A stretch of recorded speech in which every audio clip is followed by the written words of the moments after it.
What's going on, y'all? Welcome back to Kid Taj, and we have a big headline. Joel Embiid.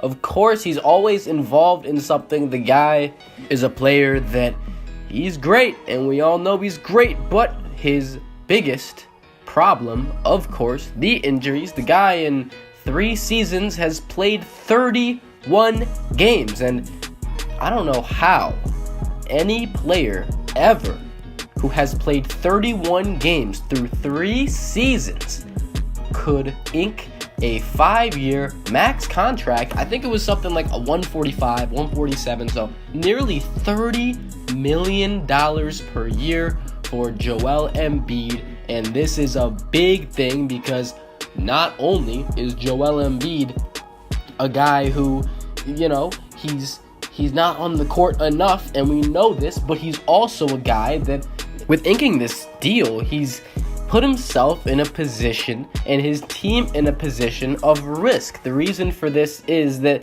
there's a pretty good chance Joel Embiid doesn't end up living up to this contract. Even as someone that is as big of a fan as Joel, as anyone that's not really a Sixers fan, but he's like one of my favorite players in the NBA that's not on my team.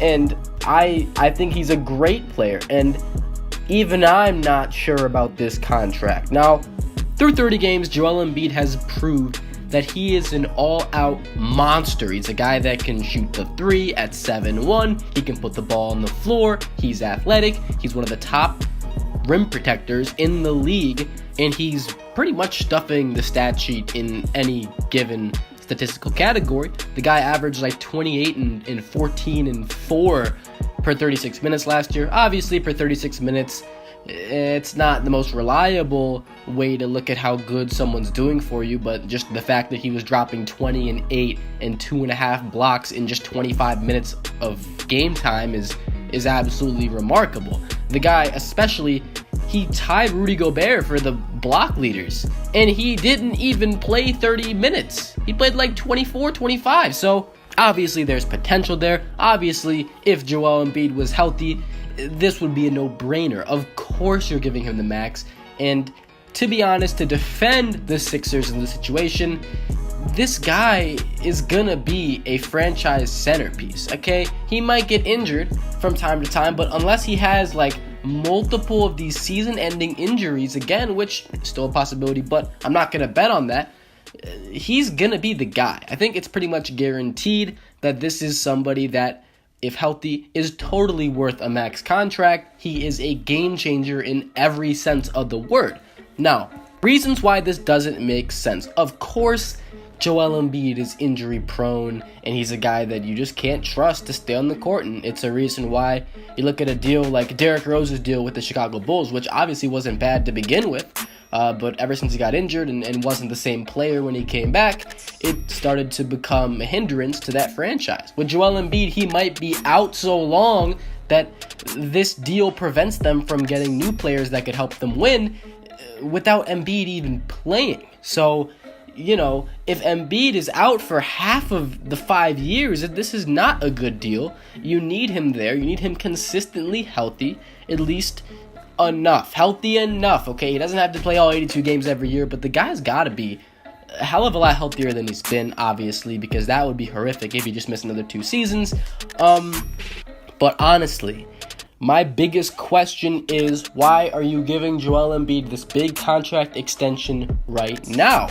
You have the entire season, or at least I think there might be a deadline for this. I'm not sure, but I know that the deadline isn't here yet. It seems like a pretty much an impulse deal, and something that, the Sixers, they don't know if they can get him for less than this. Maybe Joel told them, hey, I'm not gonna sign any deal right now that's less than this amount of money.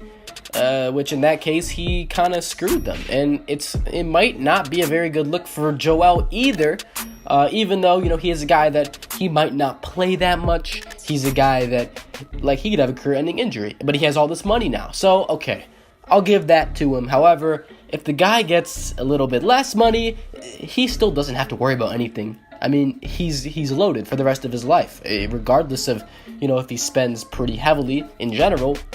He'll be fine, even if he signs like a 4-year, $80 million contract or something like that. $20 million a year is not bad in general. It's just when you look at these other NBA players and Embiid thinking that he's one of the top players in the league, the guy thinks he's deserving of something like this. And I think he is if he's not injury prone. And I think he knows this. His team knows this. Maybe there's something we don't know. Maybe he knows he can stay on the court, but I don't think a player ever knows if they can stay on the court or whatever, even though he swears that he'll be there. Injuries are very unpredictable. So I'm not exactly sure about this deal right now. I feel like they could have negotiated this more, wait to see if he gets injured, like badly, and then like if he tears his ACL, it's like, dude, that's such a horrible start for a contract like this. So overall, I don't think that this was the right movie yet. I do think you gotta keep Embiid. He's like a once-in-a-generation type talent. Not talent in general, because he's not better than everybody right now, but he's the type of guy that could be, honestly. I mean, look at his skill set in terms of his game. He has very little holes in his game. He's a guy that can do so much as a center.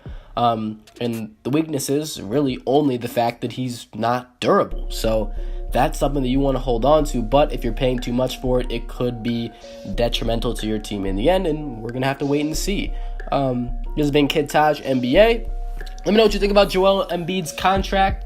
I know most of you probably are going to say that the Sixers are dumb for doing this. I wouldn't blame you. I think that it's unpredictable. Right now, the guy can't escape an injury. He's not even playing in the preseason. I don't know why. Maybe that's not because of an injury, but who knows? Even though it definitely is. That's going to do it. I'm out. Thanks for watching, y'all. Like and share up if you enjoy. I know a short video, but I think it's pretty straight to the point. Comment if you got something to say about this. Of course, what's your opinion? Subscribe if you're new, and I'm out. Thanks for watching, y'all. Peace.